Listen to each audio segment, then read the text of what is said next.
Hola, nuevamente, buenas noches. Hola, buenas noches. Buenas Vamos a empezar noches. buenas noches a Hola, todos, todas. Vamos a empezar a desarrollar un nuevo tema. Habíamos estado charlando, conversando sobre cosificación en la clase anterior. Y si bien había algunas notas o rasgos que ya los habíamos estado adelantando, contando de alguna manera en función de otros temas, habíamos analizado todos los rasgos, si se quiere, negativos de la cosificación, como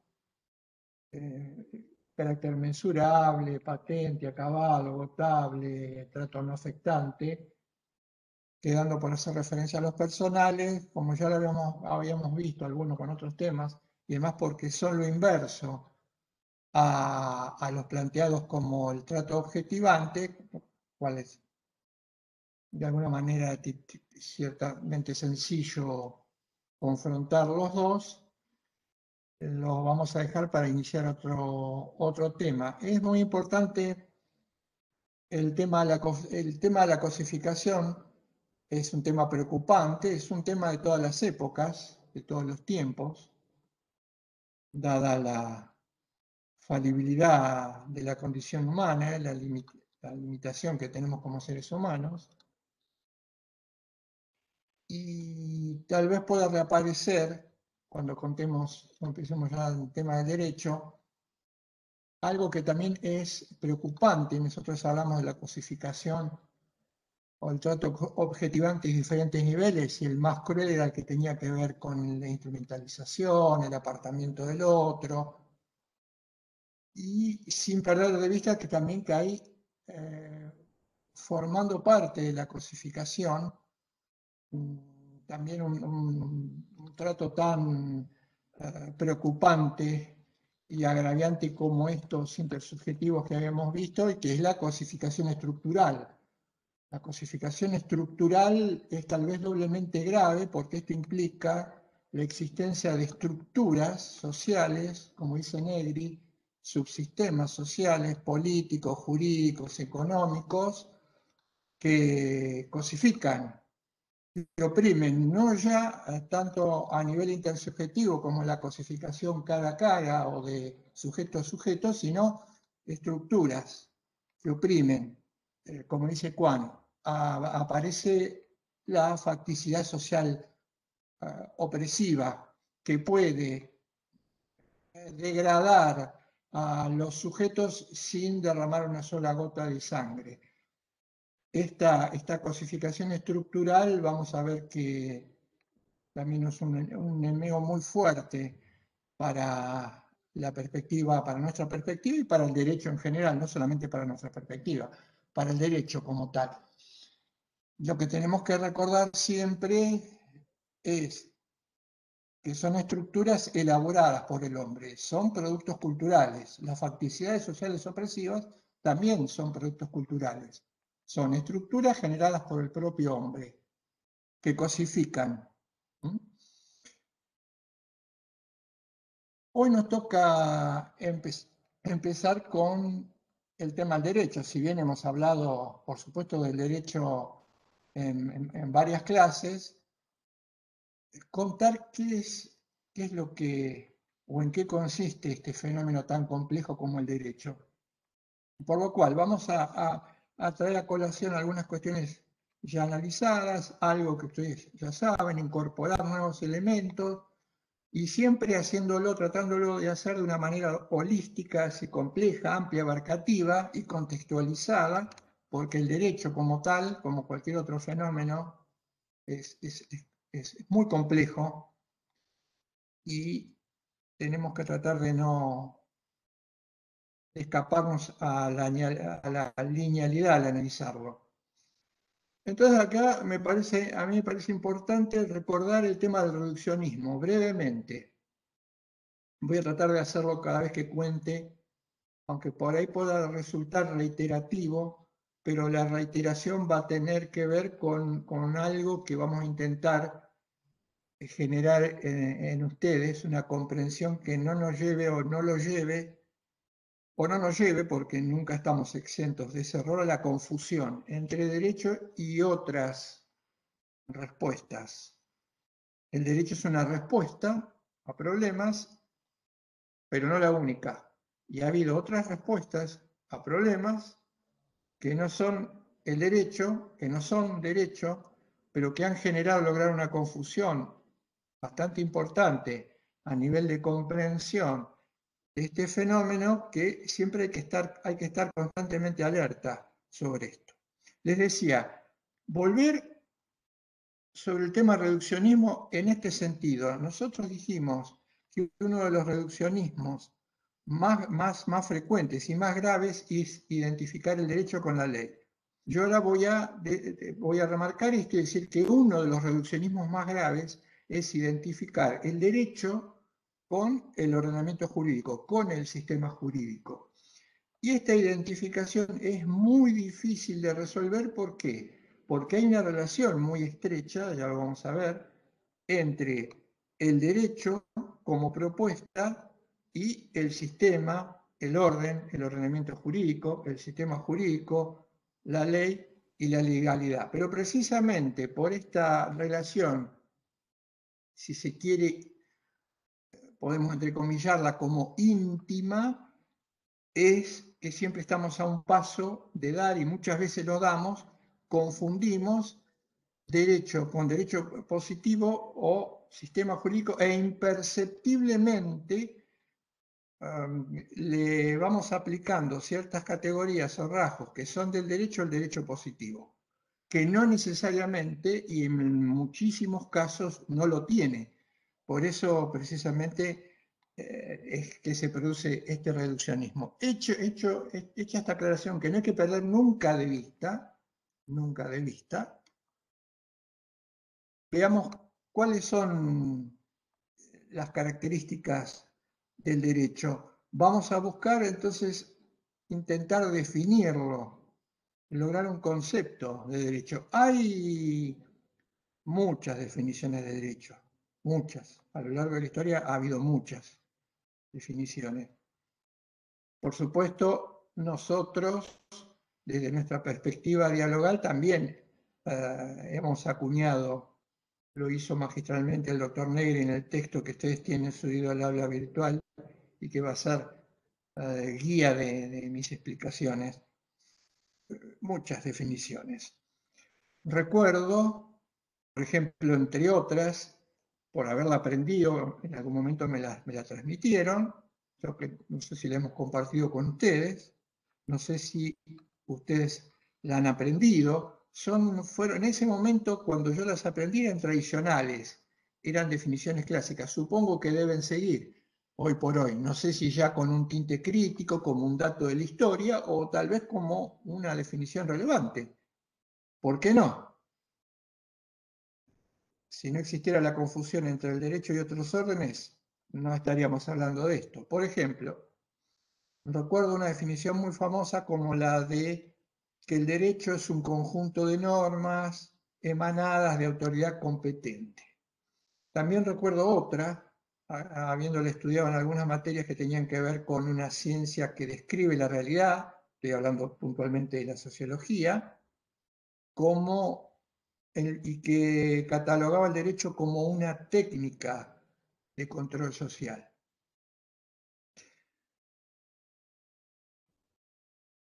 ¿Qué tendríamos que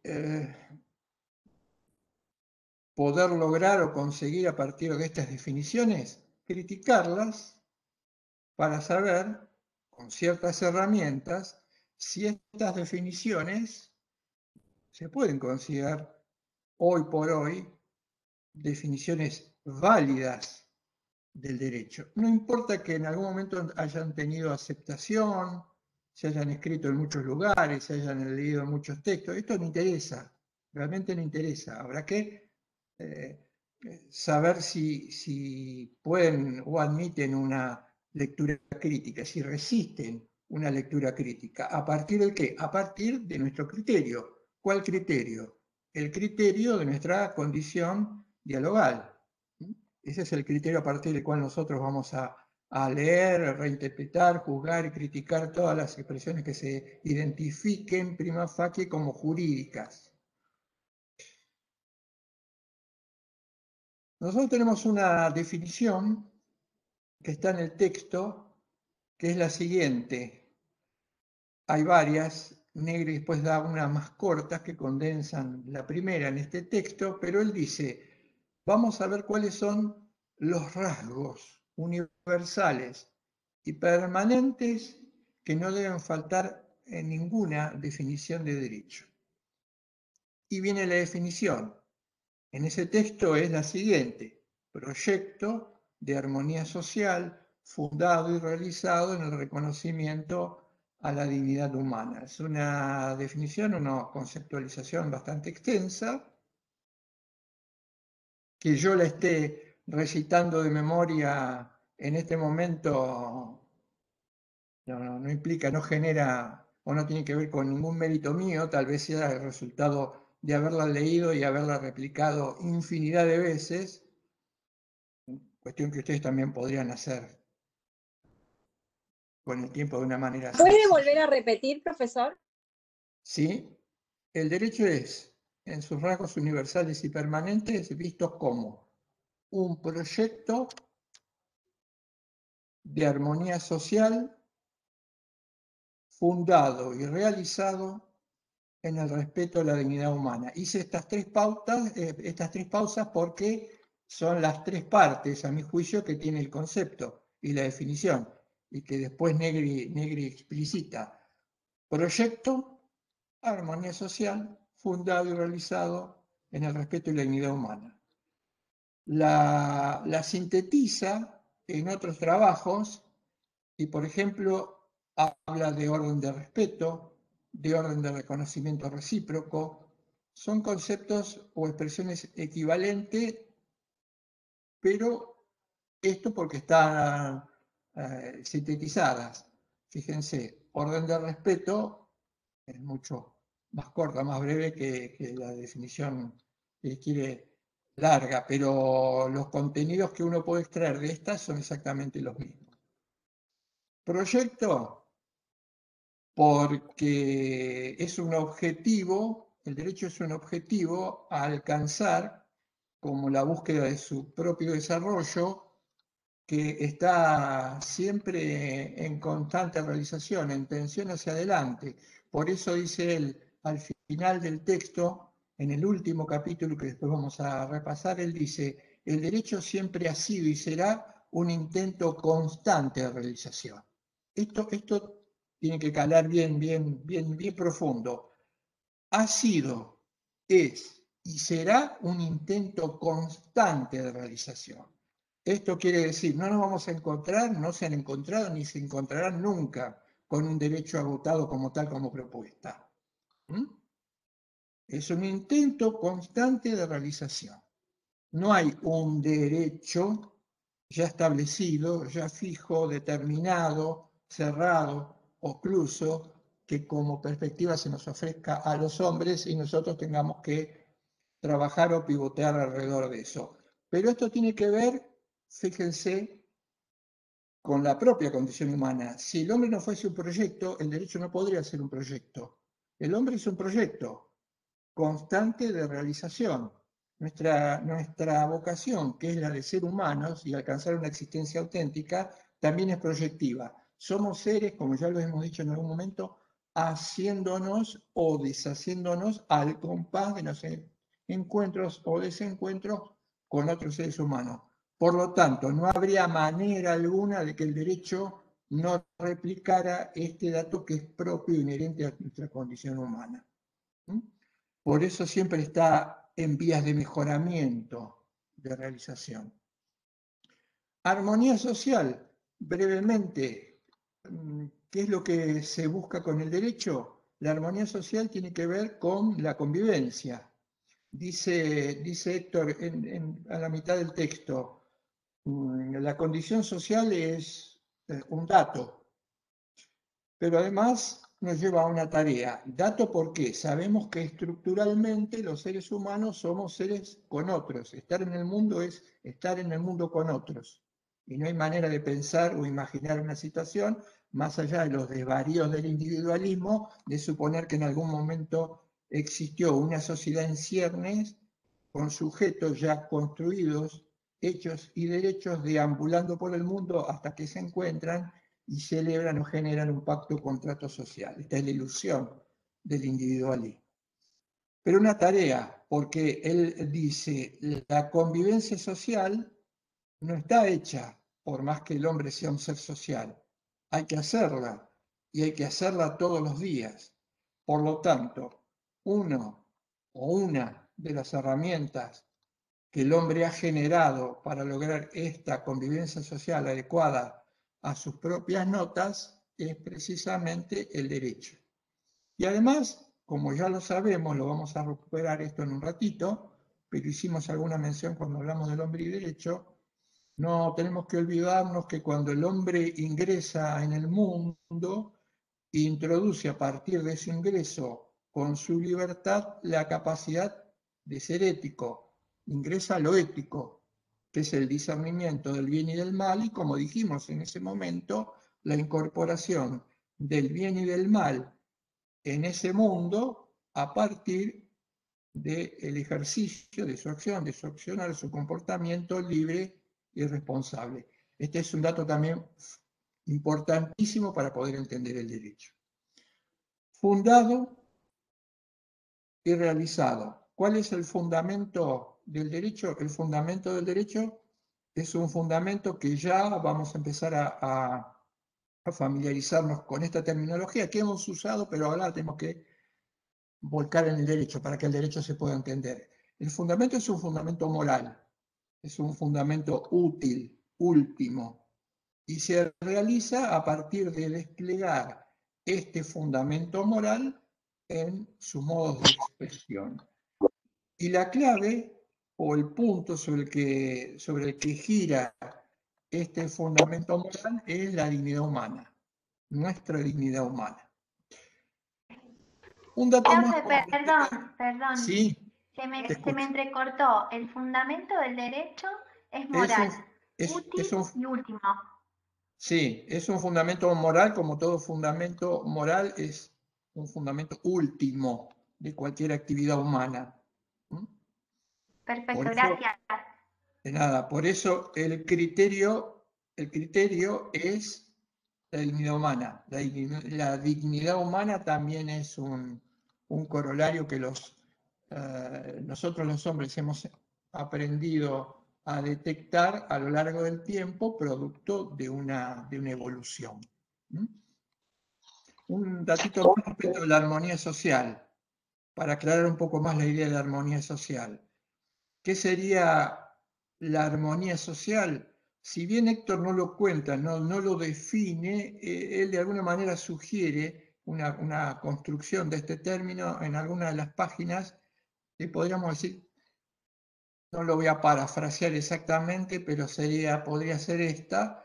Él dice, es un conjunto de condiciones que permiten el desarrollo de los sujetos. Y en este conjunto de condiciones podríamos hablar de conjunto, como somos los seres humanos, ya lo sabemos, seres corpóreos con una dimensión corpórea y una dimensión espiritual, un doble juego de rasgos o de notas o de datos. Uno atinente a la dimensión corpórea y otro atinente a la dimensión espiritual. Muy sencillo, si no nos nutrimos, no podemos vivir ni no podemos desarrollar. Por lo tanto, tenemos que nutrirnos, porque somos seres corpóreos y espirituales. Si no nos nutrimos, sobre todo en los momentos esenciales en que tenemos que nutrirnos como seres corpóreos en los primeros años de vida, las posibilidades de desarrollo se angostan y en algunos casos hasta desaparecen completamente. Por lo tanto, la armonía social tendría que ver, como ejemplo se me ocurre, ustedes también pueden pensar los suyos, sería una sociedad en donde sus habitantes tengan al menos a mano la posibilidad de poder nutrirse. Para evitar esto, si no hay nutrición porque hay hambre o hay desnutrición, la posibilidad de que un sujeto después no pueda pensar. Algo tan simple y tan sencillo como que no puede utilizar bien el lenguaje y por ende no pueda pensar. Como espiritual se hizo alguna referencia en la clase anterior, una lúcida referencia en la clase anterior cuando se habló de la libertad de expresión. El ser humano es un ser que tiene que expresarse, necesariamente expresarse porque tiene que dirigirse al otro. El lenguaje, expresar su voz, que se lo escucha, que se lo escuche. Hay un micrófono abierto, por favor, sí. Gracias. Que se lo escuche. Si no se lo escucha, su desarrollo se ve coartado. Y esto juega a dos niveles. No solamente la posibilidad de que me pueda expresar, sino de tener los medios para poder expresarme y que esa expresión tenga el mismo valor o se difunda de la misma manera que la de cualquier otro. A veces los seres humanos podemos expresarnos en la intimidad o con otros, pero tenemos el acceso el modo de hacer valer nuestra voz está cooptado, hoy básicamente cooptado por los medios de comunicación, lo que bajo la fachada, en muchos casos, de una supuesta libertad de expresión, solo convocan a voces uniformes, por lo cual esto también, en una sociedad en donde todos los habitantes tienen que expresarse, implicaría las dificultades para que allí se logre de alguna manera la armonía social. Neri hablaba de rasgos universales y permanentes. ¿Qué quiere decir universales para entender al derecho? Que no admite ningún límite territorial la propuesta del derecho. Y permanentes, que son esos rasgos que no admiten ningún límite territorial, tampoco admiten ningún límite temporal. Por lo tanto, estas notas deberían encontrarse, si hacemos un corte, en el tiempo, o podrían encontrarse, como de hecho se van a encontrar y se encuentran, ya lo vamos a ver más adelante, en todas las culturas. Y al mismo tiempo, sin límite de territorialidad. Se han encontrado expresiones antiquísimas que tienen que ver con el derecho, en donde uno puede descubrir estos rasgos que nosotros vamos a ir encontrando como parte de la propuesta, de nuestra propuesta del derecho. ¿Cuáles son estos rasgos? Dice el texto. 3. El primero, su enlace con lo moral o con la moral. El segundo, el ámbito social. Y el tercero, que se expresen reglas. Estos tres exigen de por sí ya un desarrollo tan extenso y unitario que no podemos hacer, pero que tienen contenidos muy ricos y esenciales. El primero, el enlace con lo moral. Tal vez el rasgo más importante que tiene que tener el derecho como propuesta. El enlace con lo moral implica vinculación o implica que el contenido del derecho es un contenido esencialmente moral. Pero, claro, por supuesto, hay que aquí resaltar que esta característica del derecho también ha sido combatida o negada desde tiempos inmemoriales. No es una discusión cerrada o un hecho pacífico admitir que el derecho está vinculado con lo moral. Yo diría todo lo contrario. Desde el origen de la humanidad también ha habido voces o lecturas, Héctor las denomina genéricamente como lecturas formalizantes. Uno de los ejemplos, o el ejemplo paradigmático de lectura formalizante es el denominado positivismo jurídico, que han negado esta vinculación o relación del derecho con lo moral.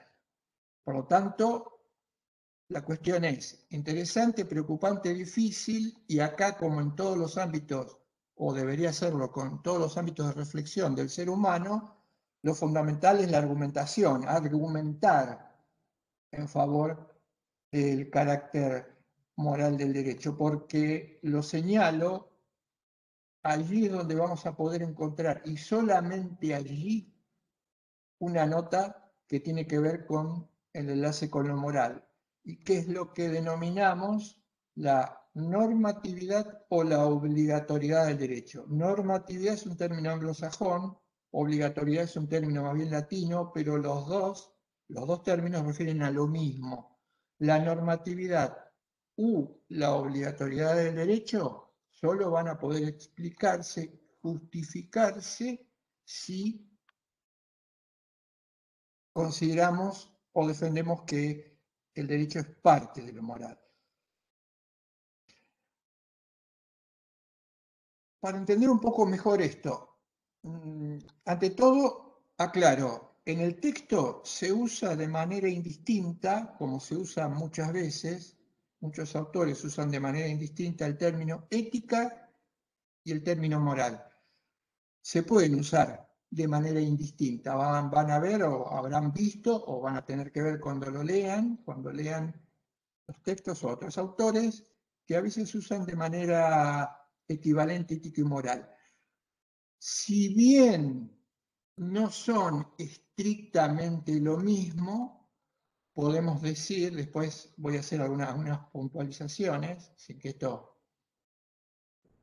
tratando de no perder la sencillez de la explicación, no son exactamente lo mismo, podemos considerarlo para esta explicación como equivalentes.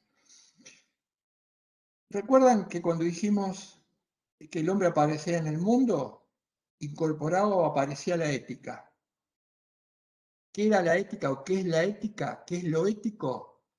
Tiene que ver con el comportamiento, con la acción del ser humano, con el obrar. Lo ético implica actuar de una manera en donde la podamos calificar como buena e incorporamos el bien como exigencia moral del mundo, o actuar de una manera no correcta, equivocada o mal, con lo cual estamos incorporando un valor negativo o el mal como tal al mundo. Esto se incorpora con nuestro comportamiento. Si avanzamos un poco más y estamos en condiciones ya de hacer esta inferencia, diríamos, un comportamiento moralmente adecuado o bueno es no cosificar a mi semejante. Un comportamiento éticamente negativo es cosificar a mi alter, al otro, con el que convivo, con el que me cruzo, lo que fuese.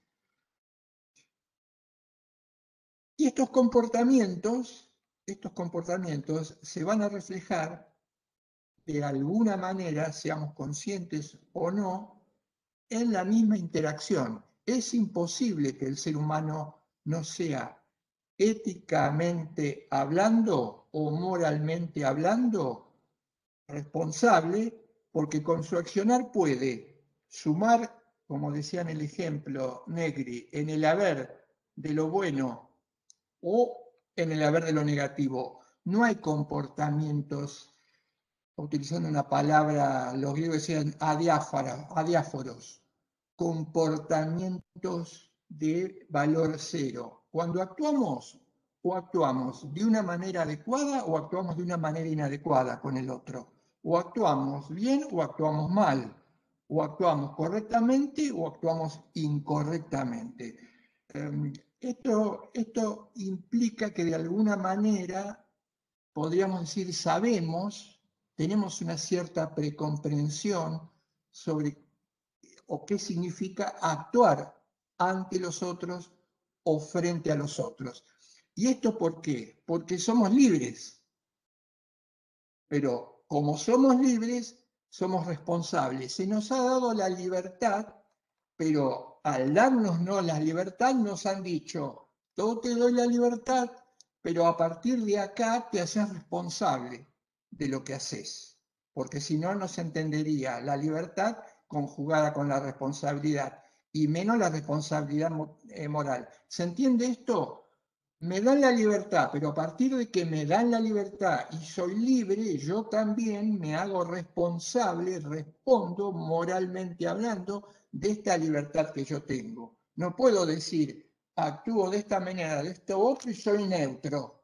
No es ni bueno ni malo, porque entonces no soy libre o no soy responsable moralmente hablando. Esa es una virtud del ser humano, pero es un problema. Es una virtud y es un problema. Porque cada vez que actuamos, poniendo como excepción, por supuesto, obviamente, situaciones en las que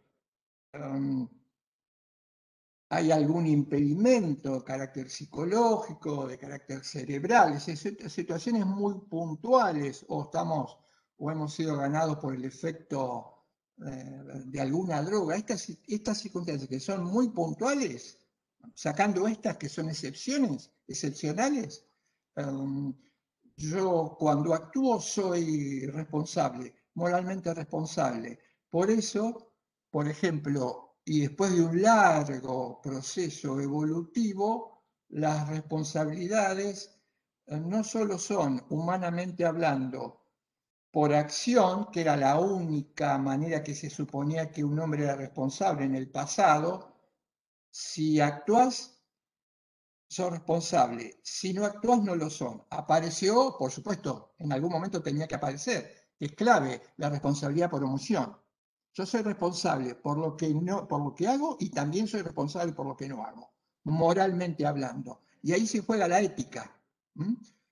Por eso muchas veces podemos hacer un mal uso de la libertad y actuar como no corresponde. Ahora, volviendo al tema del derecho, ¿qué es lo que haría el derecho? Me voy a detener en esto porque quiero que se comprenda. ¿Qué es lo que haría el derecho? ¿Qué es lo que hace el derecho?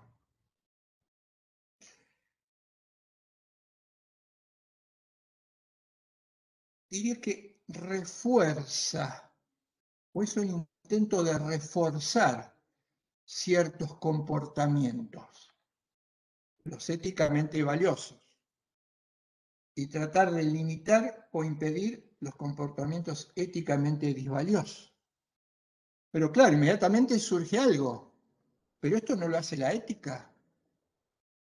Si somos seres éticos, no estamos ya en condiciones de saber cómo actuar o cómo debemos actuar y en consecuencia hacerlo. Sí, esto es cierto. Y entonces, ¿por qué el derecho nos indica cómo actuar éticamente cuando ya la ética de alguna manera lo marca? Porque el derecho refuerza ese comportamiento. De lo contrario, algunos dicen, nosotros lo estamos negando, podría ser superfluo. No, no es superfluo. ¿Por qué no es superfluo? Porque refuerza. ¿Qué quiere decir que refuerza? Lo adelanto después, cuando hablemos de la obligatoriedad lo voy a recuperar y lo trabajaremos con más detalle. ¿Qué quiere decir que refuerza? Piense en esto solamente por ahora. Y si tengo dudas de cómo debo actuar ante otro, o desconozco en tal circunstancia cómo debería actuar ante otro, o creo que debería actuar de otra manera, pero alguien me dice o actúa de una manera algo diferente a la mía, y acá ya hay un problema, hay un inconveniente. Porque si bien estamos en condiciones de obrar éticamente, de ser morales, esto no significa que seamos infalibles. Podemos equivocarnos, ya vamos a ver cómo, cuándo, de qué manera, al actuar éticamente hablando o moralmente hablando. Podemos equivocarnos. Y entonces, ahí es donde el derecho va a reforzar ese comportamiento, que no es un comportamiento que el derecho genera desde sí mismo, es un comportamiento que él trae desde afuera, desde lo ético. El comportamiento que el derecho incorpora como contenido de sus disposiciones es, si se me vale la expresión, es importado de lo ético. ¿Pero para qué lo importamos? Para reforzar. ¿Por qué? Digo esto y continúo con las notas y esto lo voy a desarrollar con más detalle en la segunda nota. Porque se expresa a través de reglas. Último dato del derecho. Se expresa a través de reglas. Si se expresa a través de reglas, quiere decir que está escrito. Si está escrito, quiere decir que se lo escribe para que sea estable, pero se lo escribe para que se lo conozca, para que se lo comparta, para que se lo aprenda. Ahí tenemos una pista más, dejémoslo para ahora. Entonces, enlace con lo moral, discusiones, y si nosotros decimos que el derecho es parte de lo moral, lo decimos ¿por qué? Porque estamos convencidos de que lo moral como tal existe, que lo moral, las exigencias, los valores existen, que podemos conocerlo y que al conocernos descubrimos cuáles son sus exigencias. Esto es parte de nuestra postura sobre el derecho y es la postura o la estructura que sostiene el texto El derecho de Negri. El punto de partida es un realismo. Es una postura realista ante la realidad. Lo vimos cuando vimos el reduccionismo. Desde el punto de vista ético, es un realismo moral. Todo lo que Héctor dice cuando habla de la obligatoriedad, que ahora lo vamos a recuperar, cuando habla de la intuición, se apoya en un punto de partida realista, filosóficamente hablando, y un realismo moral. Y esto lo remarco de la manera más sencilla y simple, después se puede llegar a complicar un poquito, consideramos que lo moral existe, que lo moral puede conocerse, que lo moral puede predicarse y que lo moral se convierte en una exigencia. Quienes niegan el enlace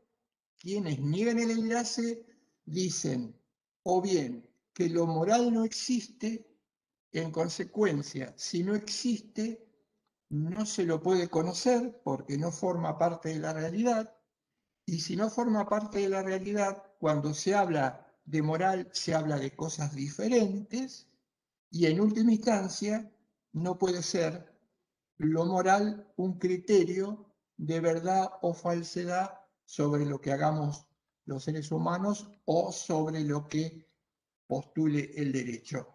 Hay que tener en cuenta estas dos lecturas porque están en discusión contemporáneamente, si bien hay una recuperación de un punto de vista que ve al derecho como parte de exigencias éticas, hay una otra parte muy fuerte que lo niega. Resultados, ustedes ya los conocen, los puedo traer acá, aunque después se puedan trabajar con más detalle. Ustedes saben que hay relativismos.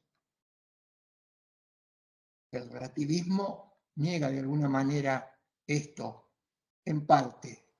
Hay lecturas nihilistas o escépticas al extremo que niegan la validez de lo moral. Hay nociones pragmáticas, hay un pragmatismo muy fuerte, sobre todo en lo político. ¿Y el pragmatismo qué es? El pragmatismo niega la fuerza de lo moral por la fuerza de los hechos, de la eficacia.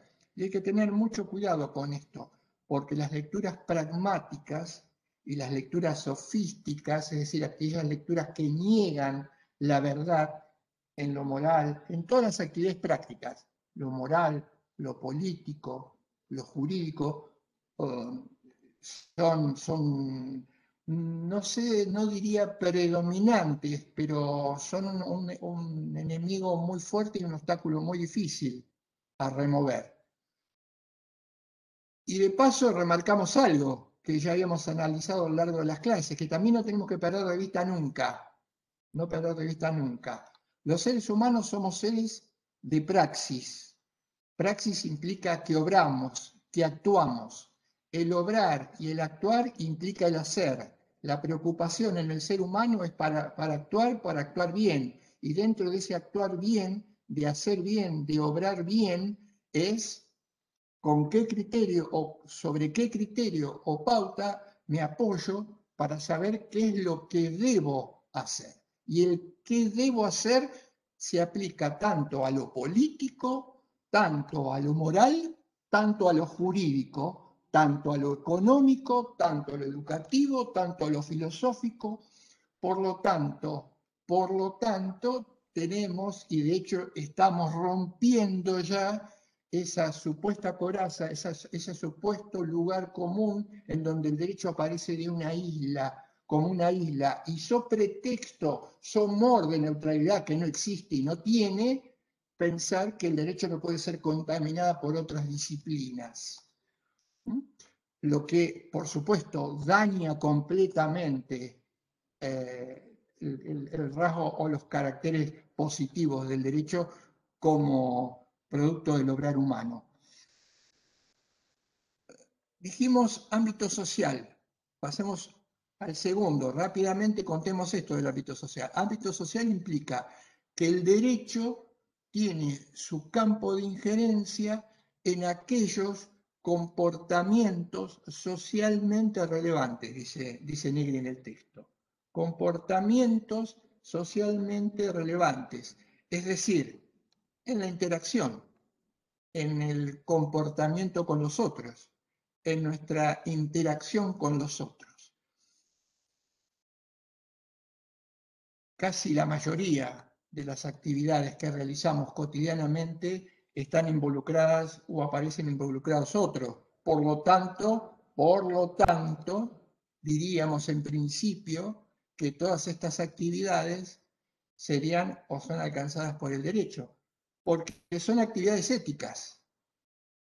Sí, voy a poner un ejemplo inventado.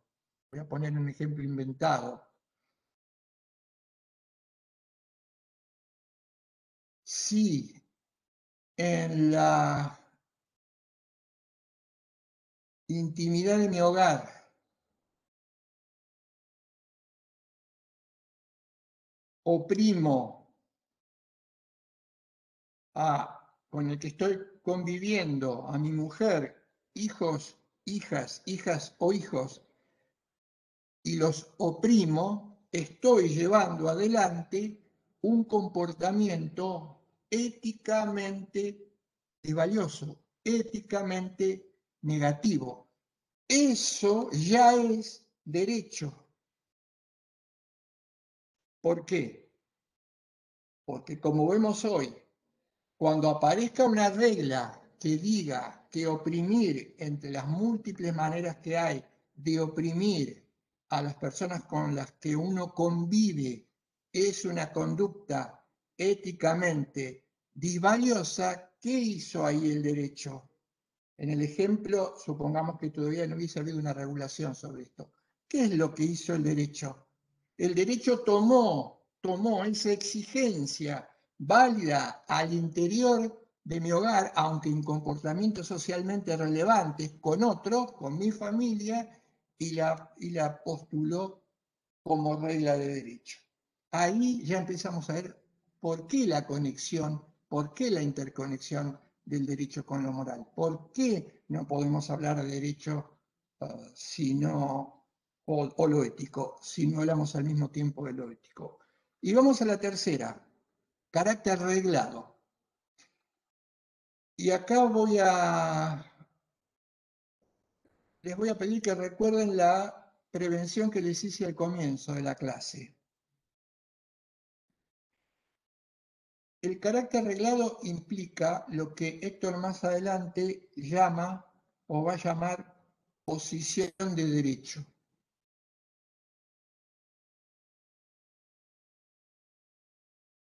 ¿Qué sería, en sus términos? El trasladar la exigencia o las exigencias morales a través de la palabra escrita, a las reglas. Esto, dice él, este movimiento, este episodio, se llama posición de derecho, se llama poner el derecho. Posición viene de positum, término latino, que es lo dado, significa lo dado, lo puesto. Ahora, veamos esto que es clave. Él dice, esa exigencia la tenemos que poner en palabras. Por eso en el texto dice varias veces, hay una enorme simpatía entre el derecho y la palabra escrita. Esa exigencia hay que ponerla en las palabras. Cuando la ponemos en la palabra, ¿qué estamos haciendo? Estamos incorporando de alguna manera el derecho o intentando incorporar de alguna manera el derecho a la realidad. Cuando nosotros hacemos esto, en el momento en que lo hacemos, ¿qué tenemos?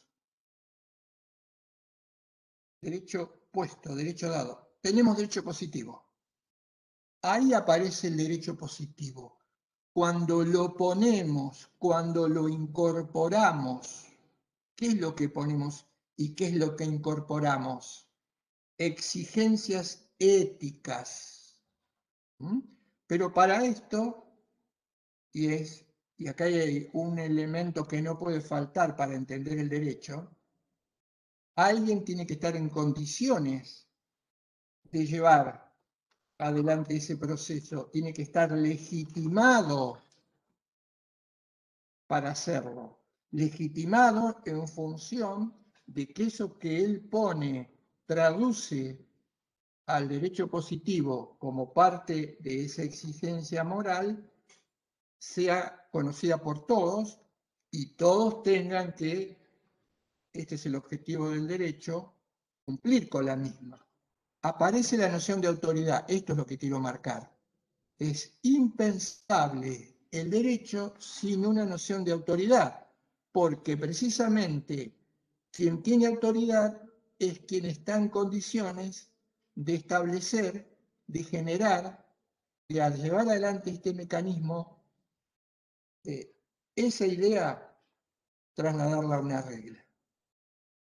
La autoridad, diríamos, juega un papel en una sociedad. La autoridad juega un papel de servicio. ¿Por qué? Porque la autoridad le permite o permite la realización de muchas actividades que ella misma coordina, de coordinación, que no podrían darse, no podrían generarse o sustentarse si esta autoridad no existiese. Es lo que se llama la autoridad como servicio. Pero por otro lado, la autoridad, y esto lo cuenta bien, si ustedes tienen tiempo o tienen ganas, les recomiendo, no sé si lo vamos a poder recuperar más adelante, lean un trabajo que está en la revista Derecho y Diálogo, es un trabajo sobre la isla. No recuerdo si el título es exactamente así, por ahí algunos de ustedes, Paula, Marina o Nadia, se acuerdan. La isla es, Carlos.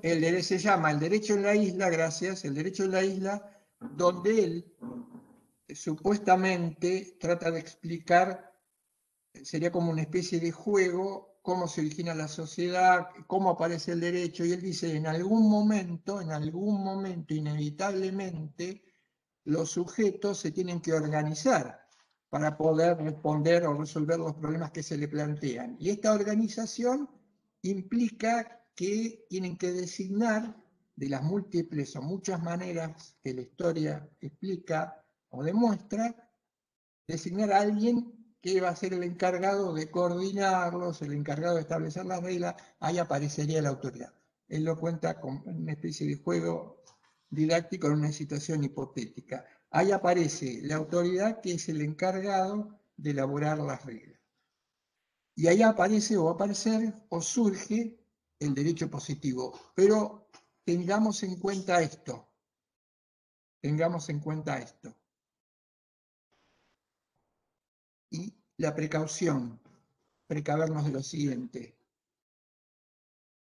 Quien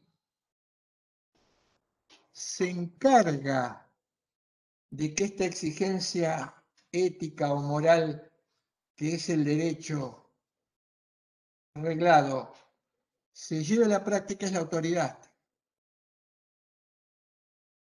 Y la autoridad o las autoridades son autoridades humanas. Y las autoridades humanas son falibles. Pero no solamente una autoridad es falible, lo que implica que se puede equivocar, y de hecho se equivoca al momento de incorporar esa exigencia ética o moral en la regla del derecho positivo. Por eso digo que hay que tener cuidado y los ojos abiertos. Y si se me permite esta expresión de café, porque el derecho chingado no es derecho, es derecho positivo chingado, no derecho. Es otra cosa, derecho positivo chingado. Se equivoca. ¿Por qué se equivoca? Se puede equivocar cuando veamos obligatoriedad, otros temas lo vamos a recuperar, reforzar. Se equivoca porque precisamente en ese intento de comprender esa exigencia ética, que ya es bastante difícil, vamos a ver cómo funciona enseguida, tiene un problema adicional. El problema adicional es que tiene que incorporarlo al lenguaje, tiene que usar el lenguaje, y dice Negri muchas veces, el lenguaje con su ambigüedad, con sus marcos estrechos, muchas veces pone en tela en jaque la pureza de la exigencia moral. Es muy difícil. Yo muchas veces utilizo la palabra traducción, me parece que la analogía vale. Es difícil traducir en palabras. Esto ya de por sí es complejo. Tenemos los problemas que genera la ambigüedad del lenguaje, los estrechos límites que el lenguaje nos pone. Entonces, si no contamos con esto, no vamos a poder explicar por qué después, como él dice en otro trabajo, el derecho positivo suele ser muchas veces una copia imperfecta de lo que es el derecho. Por eso, cuidado con esto. Cuidado, porque lo dice Kant, y la historia lo demuestra. Un sistema jurídico puede ser un sistema social creado por el hombre, culturalmente hablando, opresivo, claramente, en mucho, en poco o en algo, pero no se salva a nadie. La idea del progreso indefinido y de la razón amplia murió con la misma modernidad. Entonces, puede ser opresivo. Por eso, fíjense qué importante, hasta qué punto muchos pensadores son geniales, pero se quedan a mitad de camino. Pero el paso que dieron es genial, es una genialidad. Lo que pasa es que después se quedan a mitad de camino porque el segundo paso que dan, por ella los desvía de la senda. Fíjense que esto es perfectamente aplicable al derecho que estamos tratando de entender. Están los filósofos, la modernidad generó lo que se llama, o lo que llaman los historiadores, que aparecieran los filósofos de la sospecha. ¿Cuáles son los filósofos de la sospecha? ¿Sospecha en relación a qué? Sospecha de que la razón lo puede todo. Los filósofos de la sospecha fueron aquellos filósofos que aparecieron en la palestra, en el mundo de las ideas, diciendo, ojo, ojo, que la razón oculta muchas cosas que son irracionales, precisamente porque nos equivocamos. La razón no lo puede todo, tiene limitaciones, y además como facultad es una facultad más del ser humano. No es la más importante ni la que lo define. ni la que puede lograr un progreso indefinido, ni la que puede prever todo.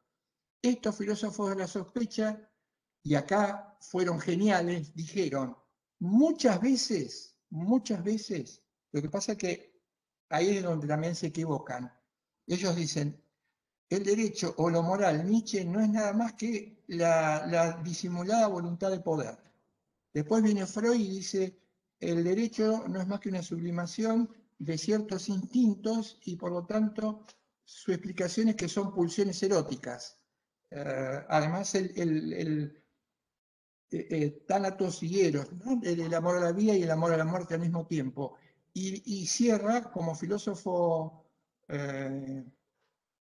como otro de los filósofos de la sospecha, quien dice, Marx, el derecho no es sino simplemente una fachada de cuestiones económicas.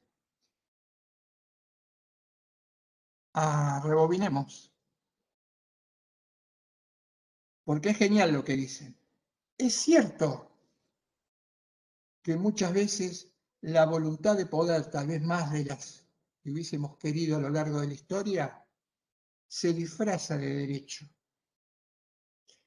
El error, decir que el derecho o que lo moral es voluntad de poder y no otra cosa. Ese es el error.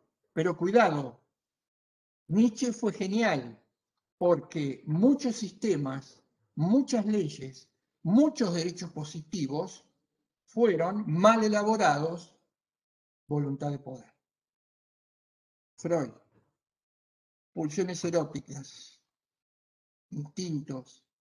Es genial Freud cuando dice, hay lados oscuros de la razón, el inconsciente, que van a hacer palidecer a la razón, sino cómo se explica que en More, o a favor de la racionalidad, aparecer en las guerras mundiales, que es lo más irracional como comportamiento humano. Y ahí está, aparece el inconsciente. Genial al desenmascarar la omnipotencia de la razón, pero cuidado, el derecho no es una sublimación de un instinto. Podrá serlo cuando está mal elaborado. Podrá haber un derecho positivo mal elaborado que traduzca esta deshumanización con esta figura de la muerte siendo opresivo, pero no el derecho. Y la última, el derecho también positivo, muchas veces elaborado, o lo ha sido, o lo es, o intenta serlo, a fin de cubrir ciertas relaciones de poder que son innegables, en esto Marx fue genial, innegable de distintos planos en los que se ubican distintos sujetos y relaciones de poder.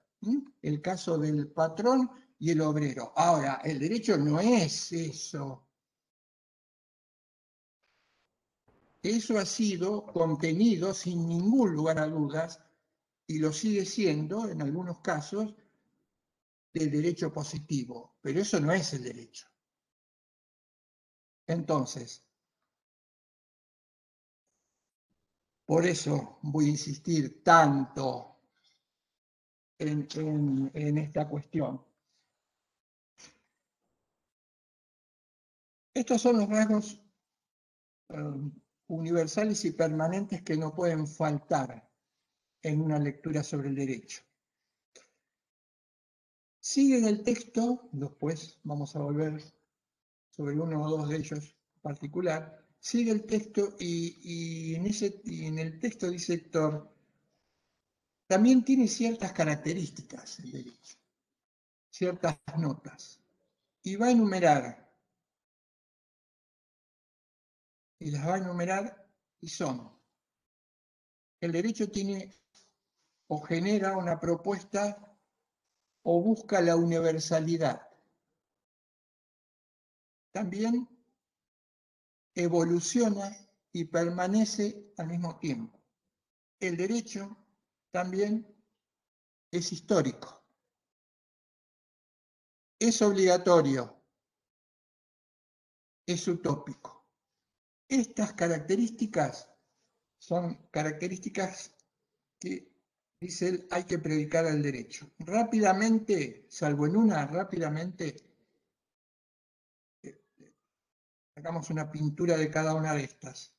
Universal, porque incluye, abarca a todos los sujetos, ya lo dijimos. El derecho es inclusivo, no exclusivo. Inclusivo, no exclusivo. Hay una cita de Negri clarísima del Evangelio: yo no habrá ni judío, ni bárbaro, ni romano, ni cristiano, sino la criatura en el mundo. Entonces, esta propuesta del derecho, como es una propuesta que tiene que ver con la condición, con la estructura del ser humano, es universal. ¿Se acuerdan cuando hablábamos y decíamos que el diálogo, la condición dialogal, era parte de la naturaleza humana? ¿Y qué significa decir que era parte de la naturaleza humana? Que está presente en la estructura de todo sujeto, de toda persona, de todo hombre, desde el primero, si se quiere, hasta el último.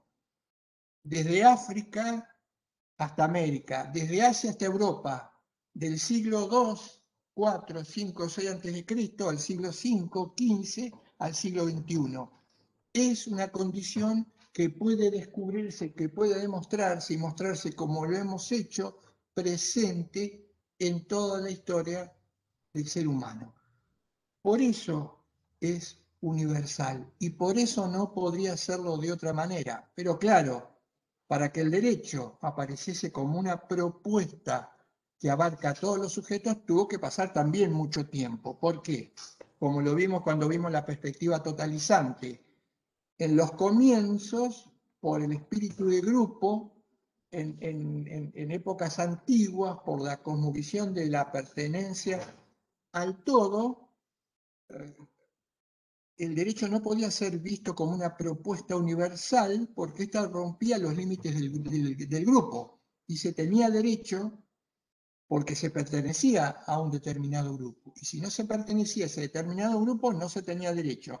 Esto en función de una autoconciencia todavía muy larvada, muy en ciernes. No se había descubierto la autoconciencia, el yo, y a partir de que se descubre la autoconciencia lentamente, muy lentamente, a lo largo de los siglos, empezamos a descubrir que el otro también es otro que yo. Por lo tanto, se rompe la estructura, el marco de lo grupal, y empiezan a aparecer, lo dice en el texto, Héctor como un ejemplo, las lecturas que se llamaban en esa época lecturas de derecho natural, es decir, un derecho válido para todos los hombres en todas las épocas y en todos los tiempos. Evoluciona y permanece. ¿Qué quiere decir que evoluciona y permanece? Va a la par del sujeto. Los seres humanos evolucionamos moralmente. ¿Qué quiere decir que evolucionamos moralmente? Que con el tiempo vamos descubriendo, vamos desvelando. Acuérdense cuando vimos la verdad, el concepto de verdad, aletheia, que era desvelamiento, vamos desvelando progresivamente algo que ya forma parte de nuestra estructura desde el primer momento, pero que no podemos percibir sino a partir de toda esta vicisitud de la historia. Toma de conciencia, conciencia del otro, que progresivamente hemos ido evolucionando. La idea de dignidad humana en algún momento era casi inexistente. Fíjense el tema de la esclavitud. Pero acá hay que agregar otro, voy a agregar otro dato, un dato que no se puede escapar cuando se habla de la esclavitud. Porque, ¿cómo es esta evolución? Algunos sospechan del motivo de la evolución. ¿Cómo es posible que en algún momento los hombres consideran como válido, como justo, como cierta la esclavitud? Y después con el tiempo variaran y empezaran a concebir la esclavitud como no cierta, como inválida, como injusta. De esto se alimenta el relativismo, que acá sería a lo largo de la historia transversal. La cuestión no es que haya cambiado el significado de la esclavitud o que la verdad sobre la esclavitud, que es un acto aberrante, se haya modificado. La verdad no cambia. Lo que puede haber es un error en postular lo verdadero como tal, por el falibilismo de que hablé o de lo que hablé en clases anteriores. Por lo tanto, haber postulado la esclavitud como un dato cierto fue un error en la percepción de aquella verdad que se ponía como indubitable. No cambió, no se modificó el concepto de verdad, porque si no sería relativo, entonces ya no podríamos volver a hablar de verdad. La verdad ya indicaba en ese momento que esa era una conducta aberrante. El problema es que moralmente no estábamos lo suficientemente evolucionados para poder captarlo. Por lo tanto, no es que mutó, se modificó o cambiaron los patrones de lo verdadero y lo falso. No, descubrimos la verdad y el error en el que habíamos incurrido con anterioridad. La esclavitud siempre había sido verdaderamente un acto oprobioso o un acto injusto. Evolucionamos lentamente. En el texto él dice de una manera esperanzadora, si se quiere, no sabemos si, hasta hoy tenemos ciertos componentes, no sabemos si tal vez mañana se pueda ampliar esta cuestión de la valoración. Y creo que es así, fíjense, ¿quién hubiese pensado hace 2, 3, 4, 5 siglos, en realidad hacia atrás, pero acortémoslo un poco, ¿en qué cabeza hubiese pensado que podía haber tenido validez o que hubiera sido una herramienta conceptual para juzgar la sociedad la perspectiva de género? A nadie. La perspectiva de género, precisamente, porque todavía no habíamos evolucionado moralmente lo suficiente, permitía justificar el machismo, el patriarcalismo, la invisibilización de la mujer, de los niños, los jóvenes, la explotación del hombre por el hombre. Era impensable. Sin embargo, hoy, con dificultades, y después de un largo periodo de evolución moral, estamos y hemos dado el primer paso, falta el segundo. El segundo es una adecuada concientización de esto, una adecuada concientización. Tal vez sea fácil decirlo, no hay ninguna duda, tal vez sea fácil escribirlo, no hay ninguna duda, es mucho más difícil, como dice Juan, coordinar las ideas con el comportamiento. Pero es un paso importante. A nuestra sociedad todavía le falta un arduísimo trabajo de concientización para que esta perspectiva de género que hoy se abre muy prometedoramente hablando pueda conseguirse. Y eso también es parte del derecho. Eso es también el derecho. Esa es básicamente la... Pero fíjense qué paradójico, y que si no fuese paradójico, tal vez sería patético, y de patético a desgarrador. Fíjense, yo podría decir, un momento,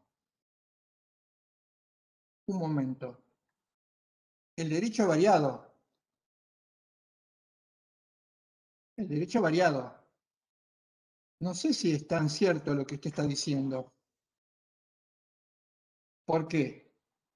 Porque el derecho legislado, el derecho positivo, en algún momento invisibilizó a la mujer.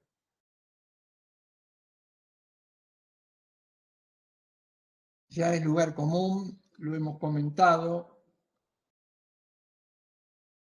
habría muchos más argumentos, pero tampoco esto podría convertirse en una clase de filosofía del derecho constitucional, y se ha demostrado largamente que muchos textos fundacionales, bajo la figura del hombre, encubrían que el sujeto de derechos que era alcanzado por esa constitución era el hombre blanco, propietario, con renta, heterosexual, etcétera, etcétera. No hay ningún lugar a dudas a esto. Ahora, yo diría, no, esa objeción no es válida. No es válida, pero sí demuestra, refuerza lo que vengo diciendo, lo que se dice y decimos desde un primer instante. Eso era derecho positivo. Pésima traducción del derecho. Pésima traducción del derecho. Porque como derecho positivo, si hubiese sido una adecuada traducción del derecho, no hubiera podido invisibilizar a quienes no eran blancos, a quienes no eran propietarios, a quienes no tenían renta, a quienes no eran varones, a quienes no eran heterosexuales, etcétera, etcétera. Como dije, muchísimas veces nos equivocamos. Cuidado, el error puede formar parte de nuestra traducción. La historia está llena de ejemplos. ¿Cómo calificaría en rigor o siendo riguroso conceptualmente hablando? Ese derecho positivo estaba equivocado. Como diría Negri, o como él lo decía, ley o derecho, que de derecho solamente tiene el nombre.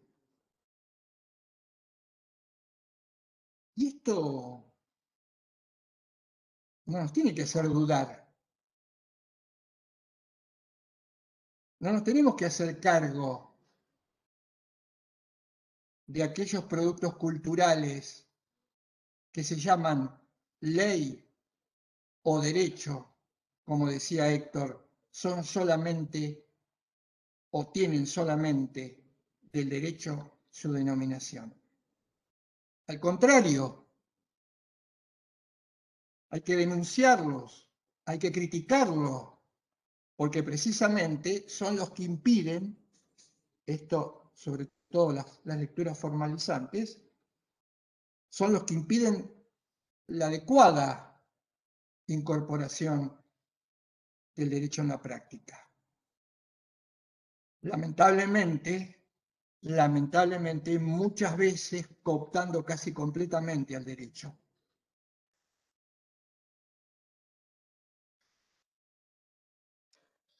Les decía, entonces, evolución. Puede detenerse la evolución, pero no podemos volver para atrás. Pero también una exigencia del hombre es la estabilidad.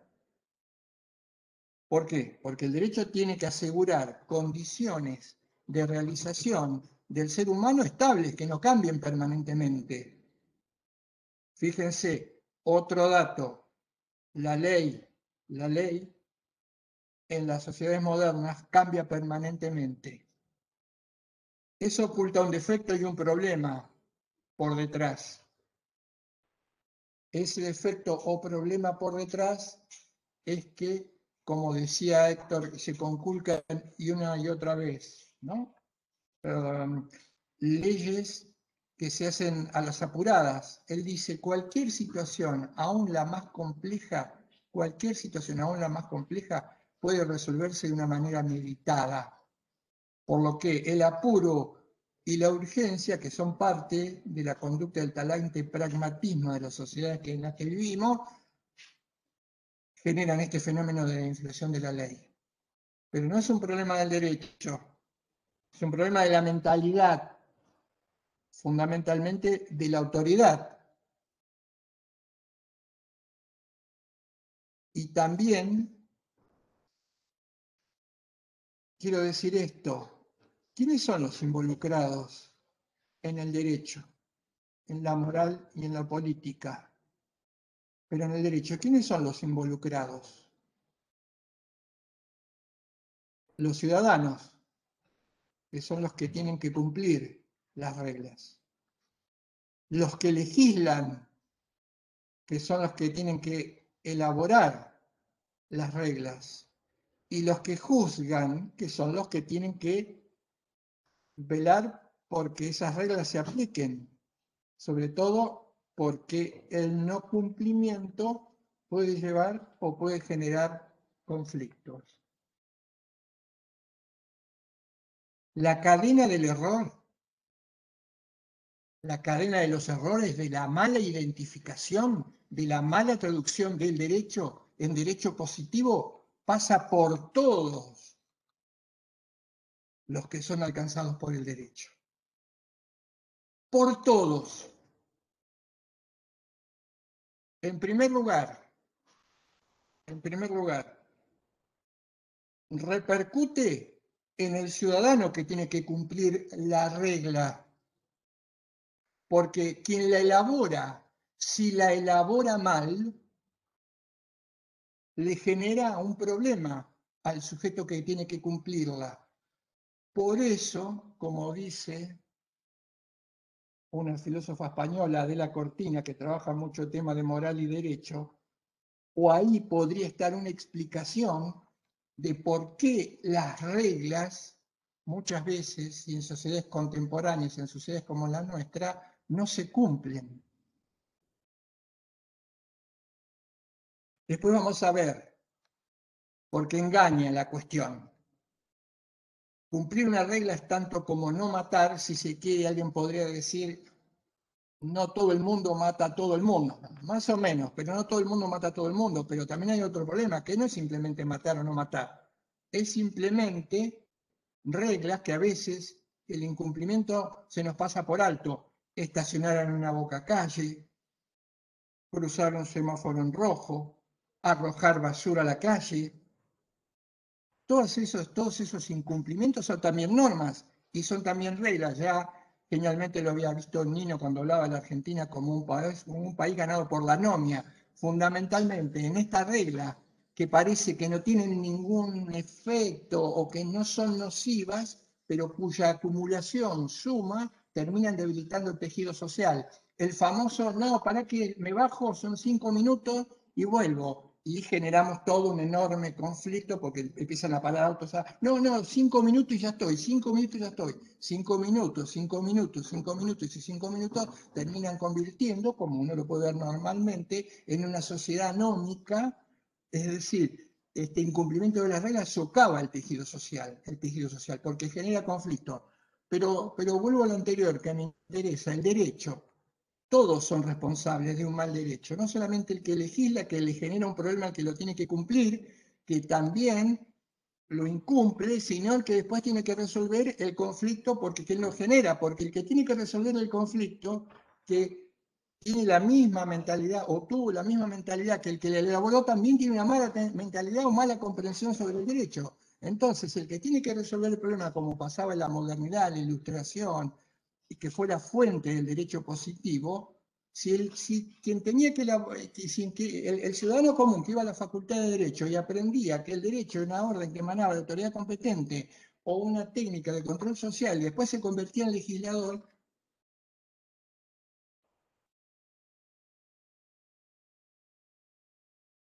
que elaboraba una orden con una coacción atrás, de cajón, clarito. Así ocurrió de hecho. Ahora, cuando uno decía, bueno, el último eslabón, escaparate del derecho será que alguien con capacidad de decidir resolver el conflicto me salve, el legislador, no. ¿Con qué se encontró en la realidad?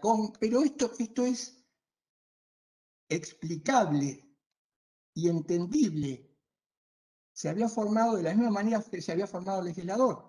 Por lo tanto, quien tenía que resolver tenía como criterio, como idea de derecho, que era reglas que emanaban de autoridad competente, formalmente válida, como técnica para controlar el conflicto. Esto que hacía, convalidaba las reglas dictadas por el poder político, que había hecho una pésima traducción del derecho, que eran los que tenían que resolver en última instancia el problema. Esto fue lo que lo llevó a Nino en un libro interesantísimo, el que les comenté hoy es Al margen de la ley, que también es, tal vez lo utilicemos o bajemos algo breve de Nino. Esto es lo que llevó a Nino a explicar algo que muchas generaciones no se explicaban. ¿Cómo era posible que después de un gobierno de facto pasáramos a un gobierno de iure y todas las reglas que se habían dictado en ese gobierno de facto, absolutamente nulas, ab initio, en origen, se convalidaran después en el gobierno de iure posterior? ¿Y quién las convalidó en el gobierno de iure posterior? Y hay datos históricos, vayan a los archivos históricos, vayan a los doctrinarios, a los pensadores de relieve, a la realidad, si se quiere. fue convalidado por la Corte Suprema de Justicia de la Nación. ¿Que es explicable? Sí, por lo que acabo de decirle recién. ¿Que es justificable? No. Entonces, hay mucho en juego para el desarrollo de una sociedad en punto al derecho. Hay mucho en juego en punto a quien tiene que elaborarlo y quien tiene que hacerlo cumplir. Y el argumento de autoridad ya no sirve. ¿Qué es el argumento de autoridad? Si es una ley, si se dictó por el Poder Legislativo o quien está encargado de hacerlo, entonces hay que cumplirlo. ¿Es derecho? No, no, no, no, no, no, no. No.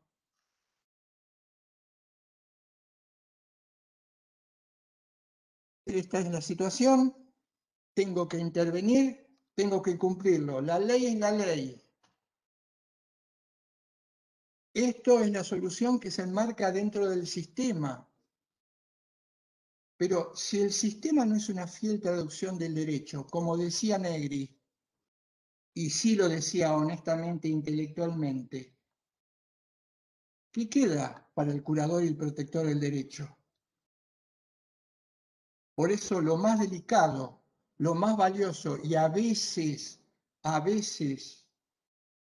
lo más justificable moralmente hablando, aunque no sea aceptado, no sea comprendido, no sea entendido, el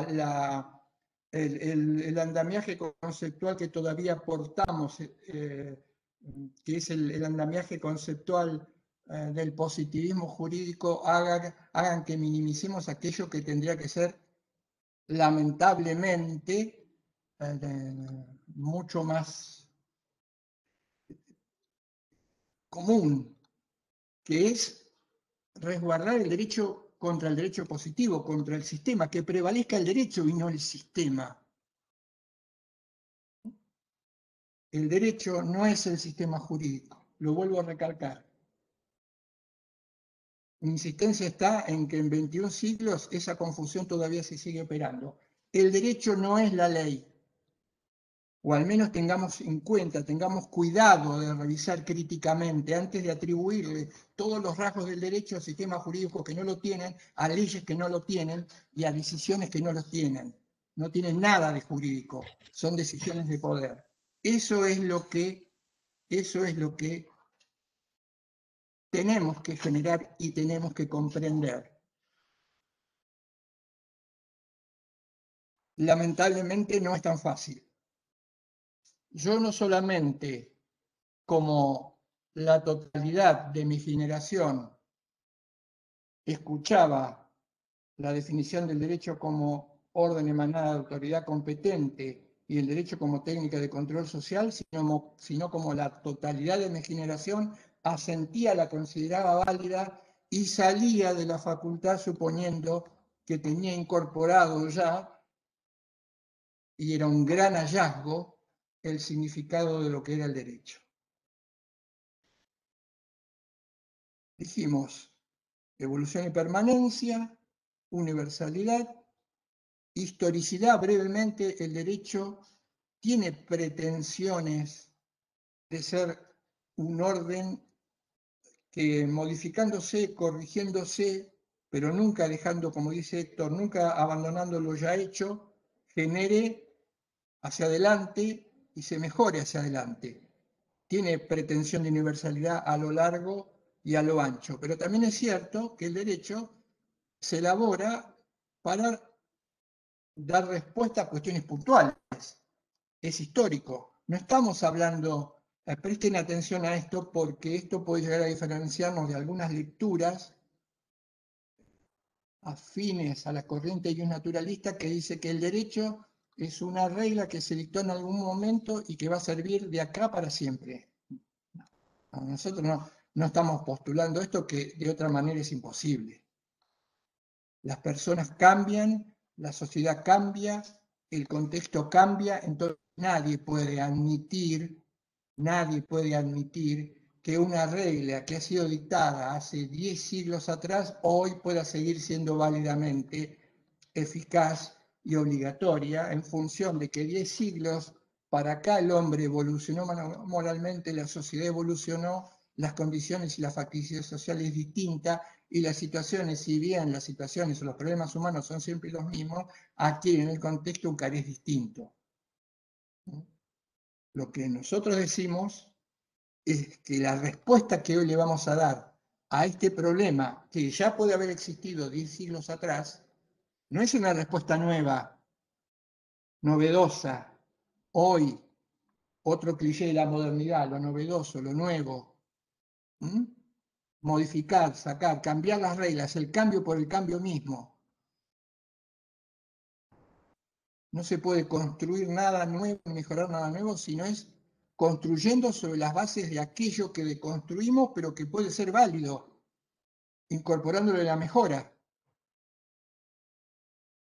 No se puede construir nada nuevo, destruyendo todo. Vamos a destruir todo, vamos a cambiar todo, vamos a empezar de nuevo.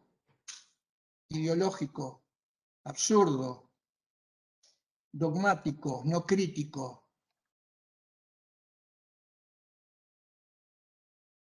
Es una especie de círculo vicioso.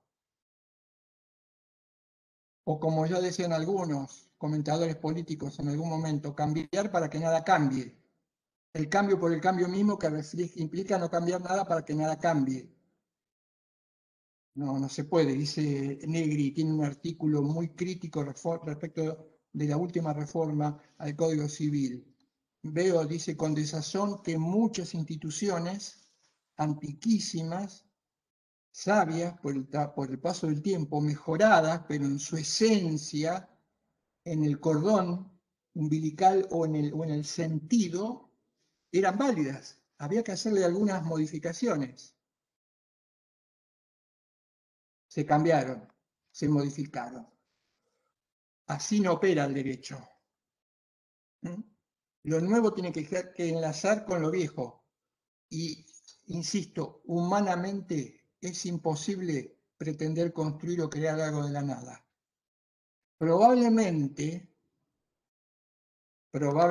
y esto lo hablo a nivel de sociedad, el derecho queda desbordado allí, pero es una herramienta que también podría servir para responder esto. Probablemente quien quiera cambiar todo, por ejemplo, quiera cambiar la identidad, quiera cambiar los símbolos de un país, quiera cambiar las imágenes de un país, lo que pretenda no es crear algo de nuevo, sino precisamente conservar algo que estaba antes de la creación de esas imágenes, de esas figuras que reflejan el surgimiento de una nación. Me refiero, por ejemplo, a los símbolos patrios, a la bandera, a las figuras, a lo simbólico, a la moneda, al peso.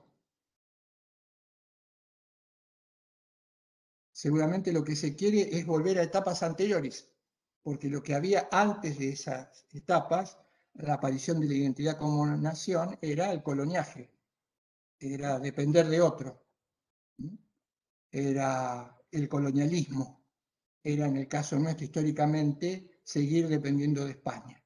Eso es lo que puede ocultar el intento de cambiar algo haciendo tabla rasa con lo anterior. Y vamos a la obligatoriedad. El rasgo tal vez definitivo del derecho. Definitivo porque, como dice Sergio Cota, si no conseguimos explicar, justificar la obligatoriedad del derecho, si no lo hacemos adecuadamente, no tenemos nada. Tenemos una figura que puede decirnos poco o nada. Y vamos a arrancar contundentemente, como era muchas veces contundente Héctor en algunas referencias, en una cita, contundentemente. ¿Qué es esto? ¿Qué es obligatorio? Dice él, ninguna voluntad de ningún ente creado, una persona, muchas personas o una sociedad tiene atributos para que a su vez es tomada de un autor, Río, Manuel Río, que tiene un libro espléndido que él cita, que se llama La libertad, no tienen atributos para imponerle un comportamiento a otro sujeto. Esto lo va a decir Henken también. Lo recuperamos, porque esto es fuerte, categórico, como todas las exigencias morales. Él dice, citando a Río, ningún ente creado poniendo en movimiento su voluntad, ya sea una persona, muchas personas o una sociedad, tiene los atributos como para imponer un precepto a otra persona, porque esto carecería de razón suficiente. La fuente, la única fuente que puede generar obligación, y ya no diríamos imponer, sino convertir en obligatorio, es lo moral, lo ético, que por supuesto forma parte de la condición humana, pero no es un rasgo que se le puede atribuir a Pedro, a Juan en función de sus intereses, de sus deseos o de sus preferencias. Esta es la única fuente de donde puede emanar la obligatoriedad de una regla y sabemos que el derecho tiene que expresarse en reglas, aunque puede no hacerlo. Ahora cuando avancemos un poco más sobre la explicación de la obligatoriedad moral, esto se va a notar, se va a presentar. Pero ya arrancamos con algo indubitable. ¿Y qué quiere decir que sea obligatorio? Por de pronto que no es opcional. No es opcional. No es. Lo hago si quiero, si tengo ganas, si me favorece, si la moneda sale cara. No. La exigencia del derecho es una exigencia categórica. Ahora, cuidado, cuidado. Siempre existe la posibilidad de su incumplimiento, porque entonces lo obligatorio no sería obligatorio, sino sería fatal. Si los sujetos estuviéramos determinados a obedecer las reglas, entonces ya no habría libertad, no habría responsabilidad moral, solo habría fatalidad. Recuerden esto siempre, somos libres. Por eso la mejor regla de derecho, la mejor fórmula, la que plasme con mayor claridad, contundencia y motive de respeto a la dignidad humana puede por alguien ser negada. Y esto forma parte de su libertad. Entonces, es categórico. ¿Y cómo nos damos cuenta de que esa exigencia es categórica? Insisto, que antes que ser jurídica es moral. No hay ninguna exigencia jurídica que pueda convertirse en obligatoria por sí misma. Si tenemos tiempo lo vamos a desarrollar hoy, si no más adelante. Y este es un error muy frecuente, suponer que las exigencias jurídicas pueden encontrar la fuente de su obligatoriedad en sí misma o en el sistema, propio de una lectura positivista o formalista. Vamos a tratar de desmenuzarla y de refutarla completamente. Pero cuidado, forma parte de los esquemas conceptuales de generaciones anteriores formadas en una óptica sobre el derecho completamente diferente a esta. Les decía, ¿cómo se genera? Acá me voy a apoyar en un autor también que ya analizamos, que se llama Quant, que tiene una obra muy interesante que se llama La crítica hacia el hombre. Pero sencillamente voy a tomar dos niñitas de Quant para que se pueda entender esto. Él dice,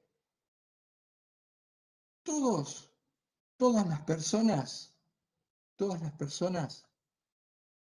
pueden y de hecho lo hacen enjuiciar o criticar aquello que se les confronta les pasa, le hacen o ven. Es lo que él llama la capacidad de crítica. Todo ser humano es capaz de crítica. ¿Qué sería la crítica? La crítica sería la posibilidad de discernir, de discernir o separar lo bueno de lo malo, lo justo de lo injusto, lo correcto de lo incorrecto, lo útil de lo inútil, etc. Esta es una capacidad inherente a la condición humana. De hecho, dice este autor, lo podemos verificar en nosotros mismos, constantemente nosotros mismos, en nuestra interacción cotidiana, sometemos a crítica ciertos comportamientos, nos criticamos a nosotros mismos, muchas más veces criticamos a los demás, criticamos situaciones, criticamos estructuras. ¿Y qué hacemos? Discernimos lo bueno de lo malo. Ahora, ¿por qué criticamos? ¿Qué es lo que genera esta crítica? Dice Kant, la crítica se manifiesta en nosotros la primera vez o en forma originaria o en forma primaria con actitudes de agrado o desagrado. De agrado, cuando por ejemplo veo que me tratan bien, o de desagrado, por ejemplo, cuando siento, esta es la palabra que utiliza Juan, cuando siento que me tratan mal. ¿Se acuerdan que cuando hablamos de antropologías dijimos que el hombre era un ser con una dimensión corporal y espiritual, pero sentipensante? Siente y piensa y siente a la vez.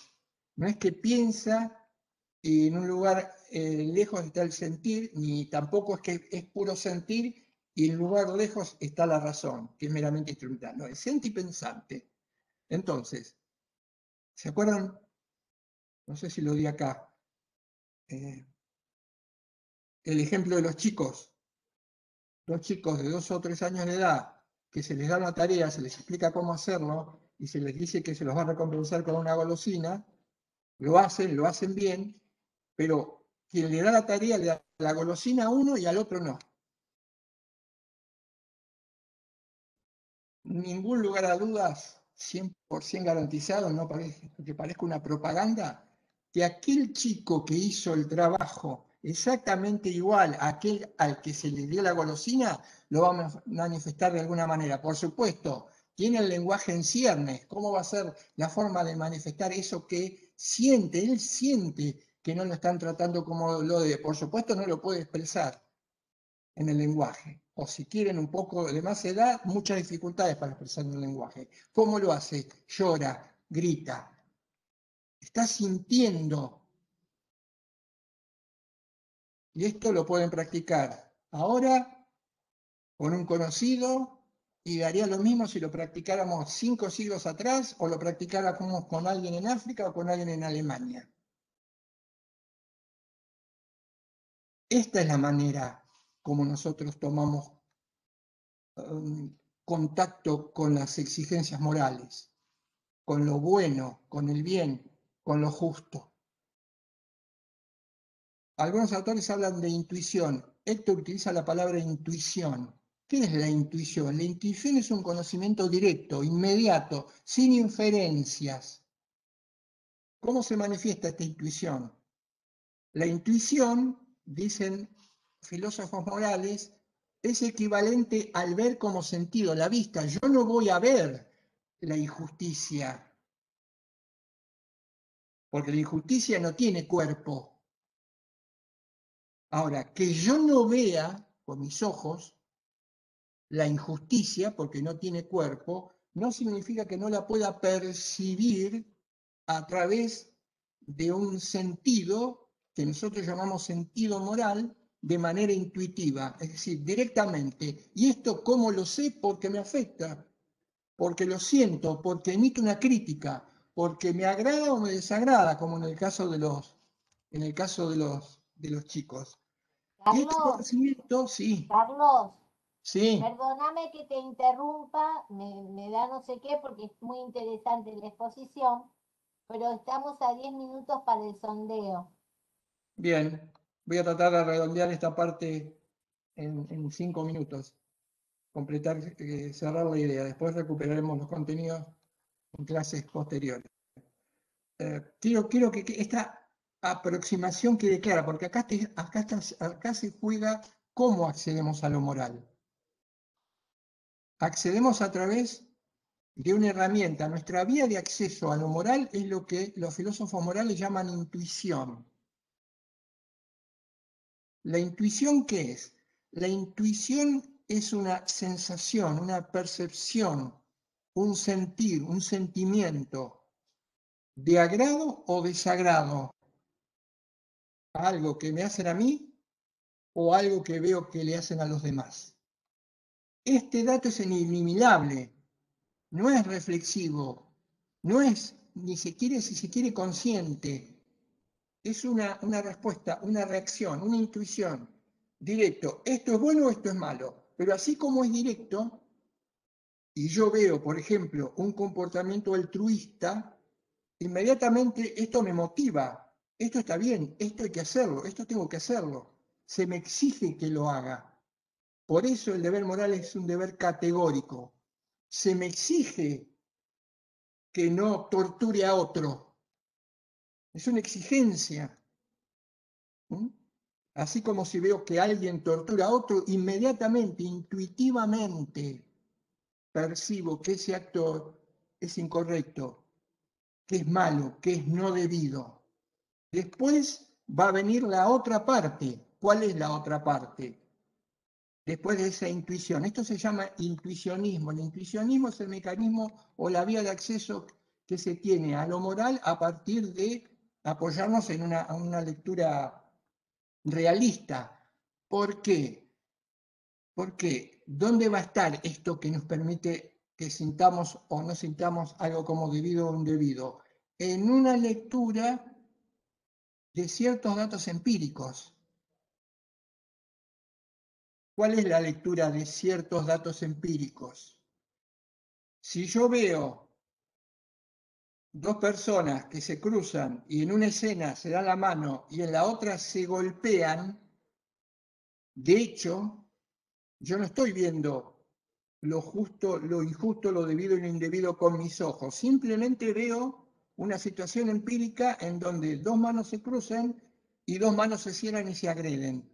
Pero sí percibo lo que está por arriba de esa situación empírica, darse la mano, cruzarse los puños. Y a la primera le intuyo como debida y a la segunda le intuyo como indebida. Así o de esta manera tenemos acceso a las exigencias morales, a los valores morales. Después viene lo otro, cuidado, después va a venir lo otro. ¿Qué es lo otro? Después vamos a tener que reflexionar sobre eso que hemos intuido. La idea es que seres humanos sin sesgos, sin problemas, en condiciones ideales, todos los seres humanos vamos a intuir de la misma manera como justo o injusto un mismo comportamiento. La cuestión va a ser traducirlo, reflexionar, cribarlo, perfeccionarlo, llevarlo a las palabras, discutirlo con otro, dialogarlo con otro, porque pueden tener una intuición más o menos parecida o contraria o dudosa. Todo esto después tiene que ser pasado por el tamiz de la reflexión. Es lo que Kuhn llama la crítica sin palabras y la crítica con palabras. La crítica con palabras implica una educación sobre que sea moral justo o injusto, que es la que están teniendo ustedes. Ustedes como alumnos universitarios están teniendo una capacitación, una enseñanza, o deberían tenerla, moral para poder entender lo jurídico.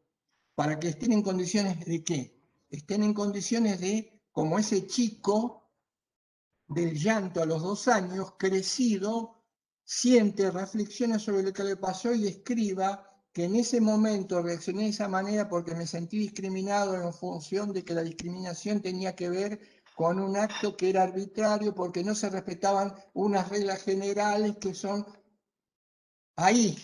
están en condiciones entonces de reflejar esto. Pero esto necesita un conocimiento. Dice Negri, la lucha por el derecho es una lucha de la conciencia, no de la fuerza.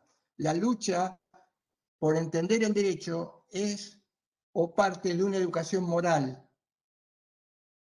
Entonces, esta educación moral es fundamental para poder entender lo que sea el derecho y más fundamental para poder elaborarla después bien, porque en última instancia, y con esto cierro, la regla que alguien elabora para que todos tengamos que cumplir, tiene que leer bien estas intuiciones, discutirlas, reflexionarlas, para que después aparezca la regla. Y entonces ahí sí, y solamente ahí sí, podremos decir que esa regla jurídica es realmente una regla de derecho.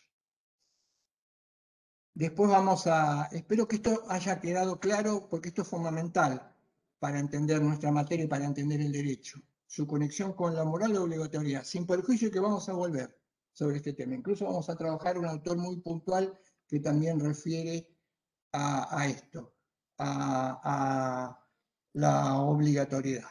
Bien. Vamos a hacer el sondeo. Muy bien, Carlos. Estás como organizador ahora, no sé si vos podés ver. Hasta recién figurabas como organizador, ya te digo, pero sí. Sí, espera que... Espera, vamos a detener la grabación. Bien.